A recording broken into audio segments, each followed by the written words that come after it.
You're walking down the country lane, steadily to the pub. As you approach the pub, you notice someone standing in the road, completely still. You move closer, realizing that it's a woman in a long grey dress. You say hello, but she doesn't respond to you, so you walk right up to her. You're about to talk to her when you realize she has no flesh on her face, just a skull. Welcome to Ghost Tales by the Fireside. This episode is about an old English coaching inn that is a great example of a place keeping old English traditions alive, which also has a ghost or two.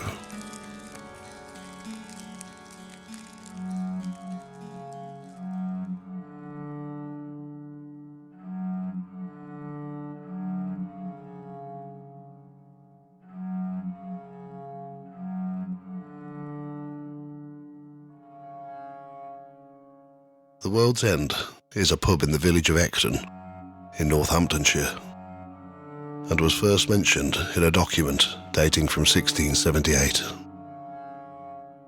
Ecton was mentioned in the Domesday Book of 1086, but has older origins.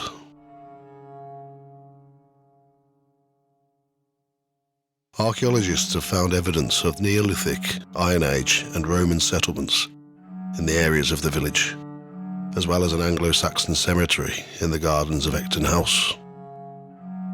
The name Ecton comes from Old English, Ecton, meaning Ecker's farm or settlement. In 1066, the lord was recorded as Bondy, the constable. By the time of the Domesday Book in 1086, Henry de Ferrers was tenant-in-chief, and Ralph of Montgomery was listed as the lord. Its annual value was £5. It's believed that there may have been a private monastic cell for a few nuns in Ecton House. At the back of the house is an area called the Nuns' Walk, which was recorded as Nuns' Court in the 19th century. Ecton was the birthplace of the father of the American founding father, Benjamin Franklin, whose family lived in the village for over 300 years, mainly as the village blacksmiths. There is a pub called the Three Horseshoes, which now stands on the site where the blacksmiths once was. The World's End was built around the mid-17th century and was a coaching inn that stood next to the old turnpike road. It stands facing north towards the A4 500. But in the 18th century, the main entrance was on the other side of the building, facing south, until new barns and a stable were added. There are two local stories that tell of how the inn gained its name. It's believed that the inn was originally called the Globe. The artist and engraver William Hogarth was known to frequent the inn during the early half of the 18th century. And in recognition of the landlord's skill as a brewer, he painted a sign for the inn, showing a globe on fire. And so the inn was renamed the World's End. It's said that the proud landlord took the sign down every night and put it up again every morning to keep it safe. One night he forgot to take it down, and by the next morning it had been stolen, and it was never retrieved. Hogarth's last engraving was titled Fini, the Bathos, which was a scene where everything was in ruins from the apocalypse, with a broken pub sign reading The World's End. The other local story is that the inn was used as a temporary prison and hospital, used for the captured prisoners from the First English Civil War, the Battle of Naseby in 1645. It was used as a stopping point for hundreds of prisoners that were sent to London to face trial, many of whom died from their injuries and from the bad treatment they received from their captors on the way. They saw it as the World's End. The cellar would have been used as a temporary mortuary, And over the years, many people have said that they've heard footsteps and seen shadowy figures. When a man was working on the gas in the cellar in 2002, he witnessed a man walk straight in front of him. He said that he could only see him from the knees up, and that the bottom part of his legs were underground. What would explain this is that the cellar floor was at a lower level in the past. The ghost of what is described as a nun has been seen in and around the inn. The first recorded sighting happened in the 19th century. On returning from a feast in nearby Mears Ashby, a brother and sister came across a woman who came staggering towards them, screaming in terror, saying that she'd seen a ghost. They invited her to walk back to Ecton with them, which she did. As they made their way back home, they had to pass Ecton Brook when they noticed a woman dressed in a grey dress, who none of them recognised. She nodded courteously without making a sound, while they looked on at her in terror, as they could see straight through her.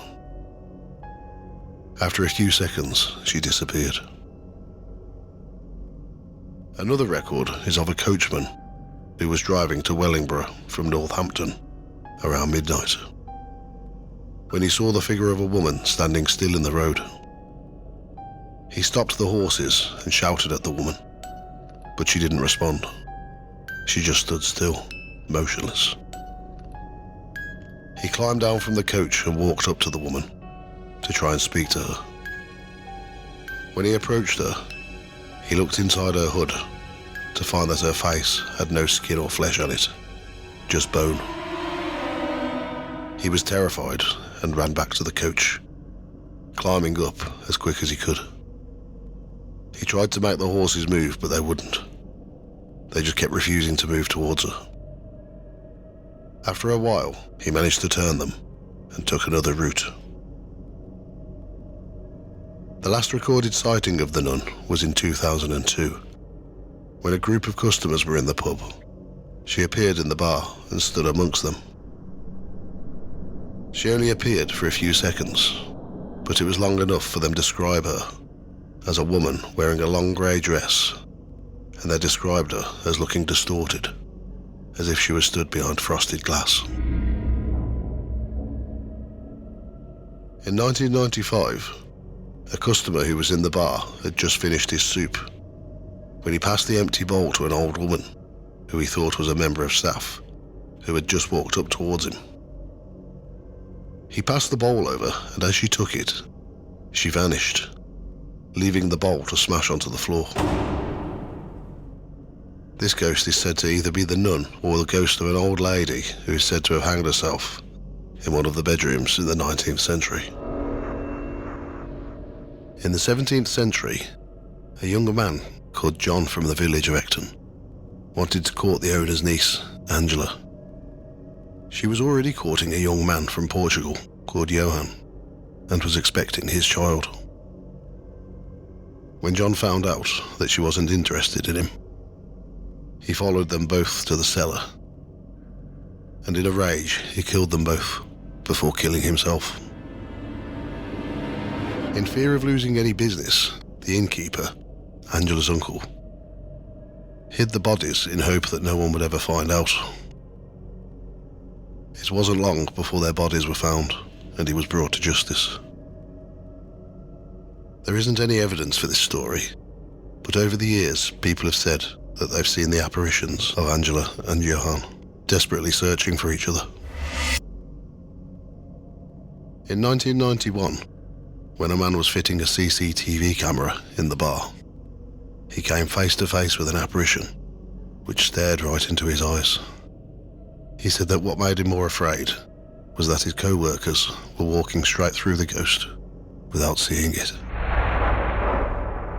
Another ghost that has been witnessed frequently is in the attic flat and has been seen by many landlords, and it's that of a little Victorian girl who is said to have died of diphtheria. She just appears in the room and stands still. She has a golden glow around her, and after about 30 seconds, she disappears.